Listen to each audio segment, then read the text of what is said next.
24 février 2026, peuple d'Afrique, recevez nos salutations comme d'habitude.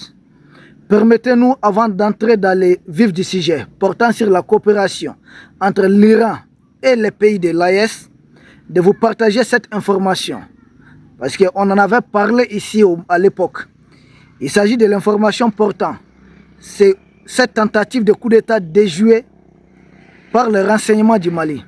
Et cette tentative de coup d'État qui était orchestrée d'ailleurs par Vizelier lui-même qui était en mission. Vizelier, c'est le lieutenant-colonel de l'armée française qui est actuellement en détention au Mali.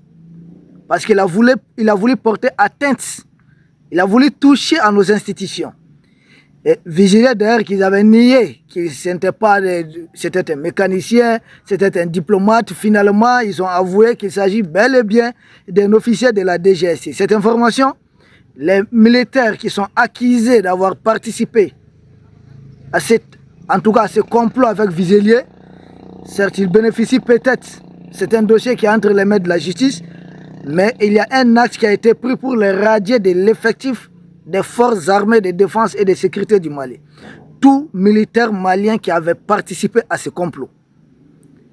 Les avocats de la défense avaient fait un appel. Et ça a été confirmé qu'ils ont bel et bien été radiés des effectifs de l'armée malienne. C'était cette information que nous avons jugé nécessaire de partager avec vous. Peuple d'Afrique, la lutte ne fait que commencer et cette lutte, elle continue. Maintenant, nous revenons à notre sujet principal, portant sur la coopération entre l'Iran et puis les pays de l'AES. Pourquoi nous en parlons aujourd'hui? Nous savons qu'il y a l'ambassade d'Iran ici, ça fait un moment, qu'il y a déjà une coopération. Et nous savons que les pays de l'AES se disent ouverts à tout partenariat respectant leur souveraineté, à tout partenariat où les pays de l'AES aussi vont établir ce qu'on appelle le concept de gagnant-gagnant. C'est-à-dire tant que les pays de l'AES gagnent et que ça n'apporte pas atteinte à notre souveraineté, c'est une coopération qui est bienvenue. C'est dans ce cadre que l'ambassadeur de l'Iran, la suite d'ailleurs, n'oubliez pas, il n'y a pas longtemps, on a vu l'oncle Sam envoyer son émissaire de gauche à droite. On a vu l'Union africaine dépêcher un autre émissaire. Nous avons vu l'Union européenne dépêcher un émissaire. L'Iran, son ambassadeur en personne, a été reçu par son Excellence le Premier ministre du Mali. Il s'agit du général Abdoulaye Maïga. Et l'ambassadeur de l'Iran a montré la volonté de son pays de travailler avec l'AES. Je n'ai pas dit principalement avec le Mali, mais avec l'AES. C'est un autre degré. Une reconnaissance de plus de la confédération AES. Parce que déjà, il y a des coopérations bilatérales entre l'Iran, le Mali, l'Iran, le Burkina, l'Iran, le Niger. Maintenant, il s'agit d'une coopération encore beaucoup plus élargie, à un autre niveau. Il s'agit d'un niveau confédéral. Peuple d'Afrique, nous saluons les dirigeants de l'Est qui ont eu l'idée, la sagesse de créer cette confédération, ce débit des États-Unis d'Afrique, que nous allons constituer avec des dirigeants souverainistes. Mais pourquoi cette coopération avec l'Iran doit intéresser l'AES selon nous? Plusieurs niveaux. Et surtout si nous voyons ce qu'a proposé l'ambassadeur. Qu'est-ce qu'il a proposé? Il a parlé de coopération. L'Iran est disposé à coopérer avec nous en matière de sécurité, en matière de défense et en matière de technologie. Ouais. Évidemment, on retrouve ça au niveau de la sécurité et de la défense. Et nous, pays de l'Est, aujourd'hui, nous sommes des pays engagés. Nous sommes des pays en guerre. En guerre contre qui? En guerre pourquoi? En guerre parce que la jeune française a décidé de nous faire la peau, tout simplement parce que nous leur avons dit de laisser l'uranium du Niger. En guerre parce que nous avons mis fin au fameux torchon d'Alger, qui en réalité était une partition programmée du Mali dans une collaboration étroite entre la jeune française et la jeune algérienne. Nous sommes en guerre parce que nous avons déposé tous les larbins de la jeune française qui était dans nos administrations.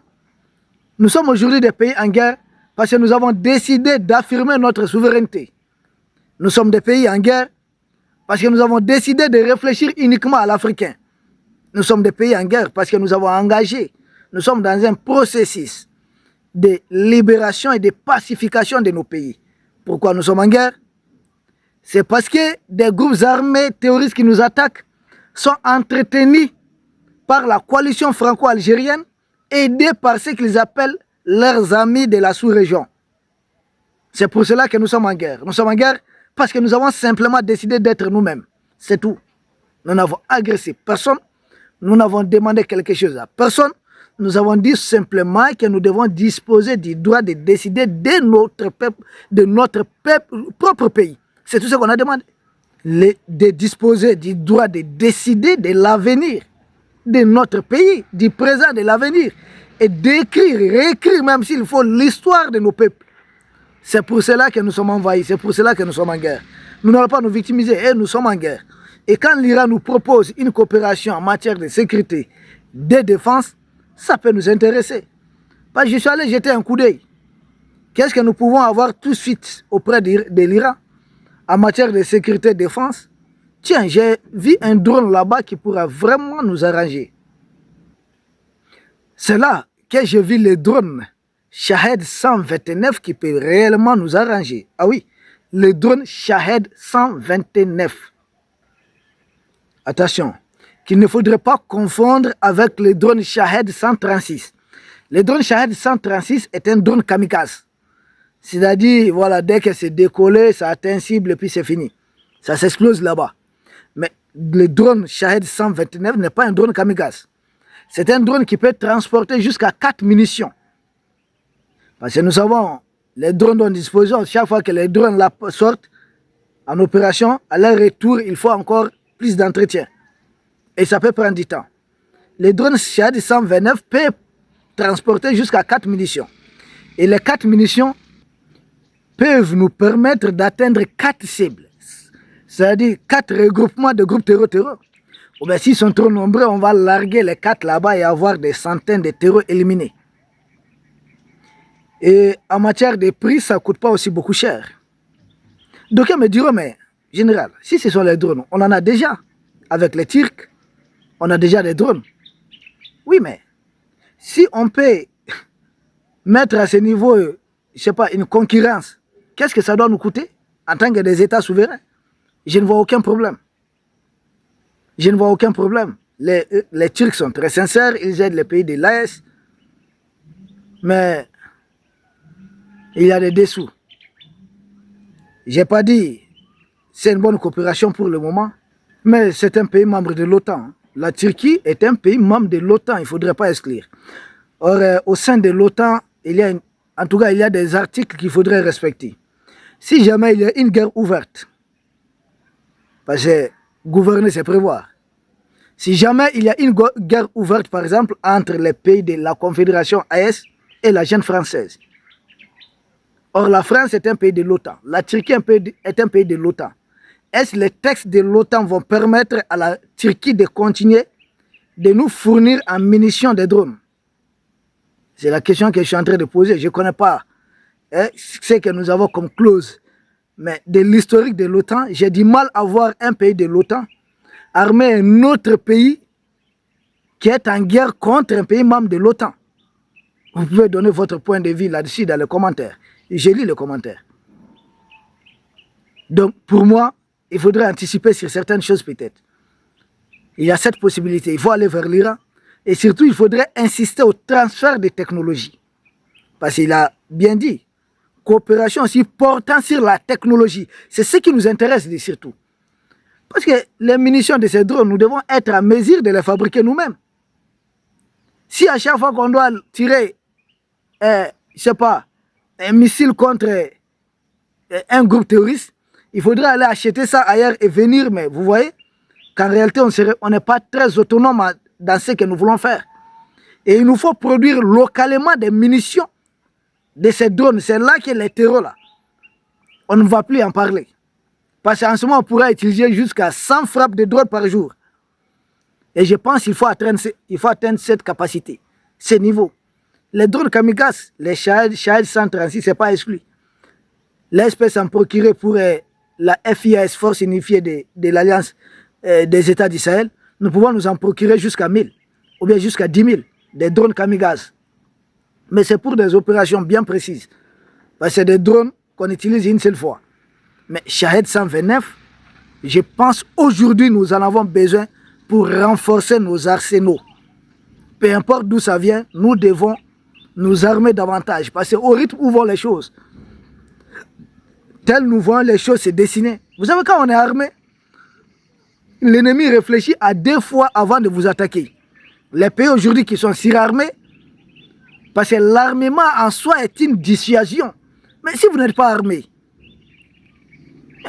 pourquoi on voit les banques là, tout le monde sait qu'il y a l'argent dedans, non? Mais on passe devant, n'est-ce pas, pour aller chercher ailleurs, parce qu'on sait qu'il y a des gardes hautes, il y a des agents de sécurité, c'est bien protégé. Nos États aussi qui sont très riches là doivent être bien protégés par des forces de défense et de sécurité bien renforcées. C'est ce que nous devons faire. Donc Shahed 129 pour moi c'est un drone propice qui correspond, qui répond aux besoins aujourd'hui en matière de sécurité et de défense des pays de l'AES. Nous en avons besoin. Alors pourquoi nous avons dit que le drone Shahed 129 peut intéresser les pays de l'AES? Pourquoi ça correspond à nos besoins? Parce qu'aujourd'hui, l'un des drones les plus avancés que nous avons dans l'espace AES, c'est le drone Akinci, qui a une autonomie de 24 heures. Et ça aussi, ce drone-là, Shahed 129, a une autonomie de 24 heures, avec une charge utile de 400 kg, en raison de 5 kg par munition, c'est-à-dire 4 munitions, 4 missiles. Donc là, ce n'est pas de n'importe quel missile de 5 kg. Donc ça peut transporter jusqu'à 4. Autonomie de 24 heures. Et ensuite adapter un peu à notre climat. Et là encore mieux, quand nous prenons les rayons d'action de ces drones, ça peut aller jusqu'à 1700 km. Comprenez, un drone qui fait 24 heures, ça va à 1700 km, effectuer des opérations et puis revenir. Et là encore, c'est très utile. C'est-à-dire on peut commander ça, garder sans perdre le contrôle. C'est largement suffisant, par exemple, pour couvrir une distance Bamako-Kidal. Est-ce qu'on en avait besoin de faire ça à partir de Bamako? Vu que nous contrôlons intégralement notre territoire. À partir de Gao, par exemple, Gao-Kidal, c'est moins de 400 km. Donc de Gao, on peut aller à Kidal, effectuer et revenir, faire régulièrement des va-et-vient, c'est possible. Tout comme à partir de Sévaré. Donc c'est valable pour les autres pays de l'AES. Pour une vitesse dépassant 150 km à l'heure, pouvant même atteindre 175 km, ces drones peuvent atteindre une altitude de plus de 7 km, c'est-à-dire jusqu'à 7,3 km. Or déjà même à 4 km, ça fait notre affaire ici. Donc c'est un drone approprié, même si ça n'a pas les performances, toutes les performances du drone Akinci, mais je pense que c'est adapté à nos besoins. Reste à confronter les coûts et solliciter bien sûr le transfert de technologies. Parce qu'aujourd'hui, les pays de l'Est, il nous faut plus de munitions. Pour moi, la force unifiée de l'Est doit être aussi dotée de plusieurs munitions pour les drones et avoir ces drones propres à lui. Si au niveau national, nous pouvons garder la coopération avec la Turquie, c'est-à-dire avec drones Baïkatar, Akinci, autres drones, mais au niveau confédéral, vu que nous avons un état-major qui n'a pas grand-chose à voir avec le commandement, les différents commandements nationaux, au niveau de cet état-major, nous pouvons simplement, puisqu'ils ont dit qu'ils veulent collaborer avec l'AES, et à ce niveau, nous pouvons établir une collaboration entre la Confédération AES et puis l'Iran.